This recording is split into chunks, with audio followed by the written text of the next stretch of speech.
بسم اللہ الرحمن الرحیم۔ نمبر 1، حضرت ادریس علیہ السلام کی دعوت۔ حضرت ادریس علیہ السلام جوان ہوئے تو اللہ تعالیٰ نے آپ کو نبوت سے نوازا اور 30 صحیفے نازل فرمائے۔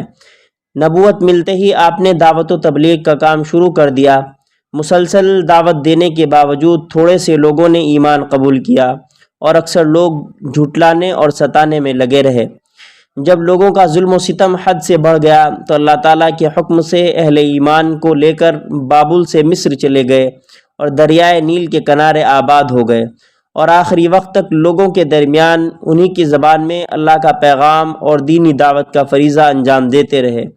ان کی شریعت اور دعوت کا خلاصہ یہ تھا کہ توحید پر ایمان لاؤ، آخرت کی نجات کے لیے اچھے عمل کرو، تمام کاموں میں عدل و انصاف کرو، ایام بیض کے روزے رکھو، زکوٰۃ ادا کرو، نشہ آور چیزوں سے پرہیز کرو، شریعت کے مطابق اللہ کی عبادت کرو وغیرہ۔ وہ آخری وقت تک لوگوں کو دین کی دعوت اور اچھے کاموں کی نصیحت کرتے ہوئے 365 سال کی عمر میں اپنے خالق حقیقی کے دربار میں پہنچ گئے۔ نمبر 2، حضور صلی اللہ علیہ وسلم کا معجزہ۔ ابو جہل پر خوف۔ ایک مرتبہ ابو جہل نے لات و عزیٰ کی قسم کھا کر کہا کہ اگر میں نے محمد صلی اللہ علیہ وسلم کو زمین پر ناک رگڑتے ہوئے یعنی سجدہ کرتے ہوئے کبھی دیکھ لیا تو اپنے پیروں سے نعوذ باللہ ان کی گردن روند ڈالوں گا۔ اتفاق ایسا ہوا کہ ایک روز آپ نماز پڑھ رہے تھے کہ ابو جہل اپنا ارادہ پورا کرنے کی غرض سے آگے بڑھا، پھر اچانک الٹے پاؤں واپس آ گیا، جیسے ہاتھوں سے کوئی چیز روک رہا ہو۔ لوگوں نے اس سے ماجرا پوچھا تو اس نے کہا، میں نے اپنے اور محمد صلی اللہ علیہ وسلم کے درمیان دیکھتی آگ کی خندق دیکھی اور بڑا خوفناک منظر دیکھا۔ آپ نے فرمایا کہ اگر ابو جہل میرے قریب آ جاتا تو فرشتے اس کے ٹکڑے کر کے لے جاتے۔ نمبر 2، ایک فرض کے بارے میں۔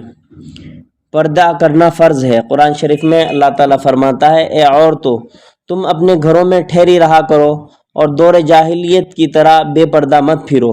فائدہ، تمام مسلمان عورتوں کے لیے ضروری ہے کہ جب کسی سخت ضرورت کے تحت گھر سے نکلیں تو اچھی طرح پردے کا خیال رکھتے ہوئے باہر جائیں، کیونکہ پردہ کرنا تمام عورتوں پر فرض ہے۔ نمبر 4، ایک سنت کے بارے میں۔ نماز کے بعد یہ دعا پڑھیں۔ رسول اللہ صلی اللہ علیہ وسلم نے فرمایا، اے معاذ میں تم کو وصیت کرتا ہوں کہ کسی نماز کے بعد اس دعا کو نہ چھوڑنا، اللہم اعنی علی ذکرک و شکرک و حسن عبادتک۔ اس کا ترجمہ یہ ہے، اللہ اپنا ذکر و شکر کرنے اور اچھے طریقے سے عبادت کرنے پر میری مدد فرما۔ نمبر 5، ایک اہم عمل کی فضیلت، نماز چاشت۔ رسول اللہ صلی اللہ علیہ وسلم نے فرمایا، جو شخص چاشت کی 2 رکعتوں کی پابندی کرتا ہے اس کے گناہوں کی مغفرت کر دی جاتی ہے، چاہے وہ سمندر کے جھاگ کے برابر ہوں۔ نمبر 6، گناہ کے بارے میں۔ کفر و شرک کا نتیجہ جہنم ہے۔ قرآن شریف میں اللہ تعالیٰ فرماتا ہے، جو بھی اللہ کے ساتھ شریک ٹھہرائے گا اس پر اللہ تعالیٰ نے جنت حرام کر دی ہے اور اس کا ٹھکانہ جہنم ہے، اور ایسے ظالموں کا کوئی مددگار نہیں ہے۔ نمبر 7، دنیا کے بارے میں۔ دنیا کی چیزیں ختم ہونے والی ہیں۔ قرآن شریف میں اللہ تعالیٰ فرماتا ہے، جو کچھ تمہارے پاس دنیا میں ہے وہ ایک دن ختم ہو جائے گا، اور جو اللہ تعالیٰ کے پاس ہے وہ ہمیشہ باقی رہنے والا ہے۔ نمبر 8، آخرت کے بارے میں۔ رسوائی کا عذاب۔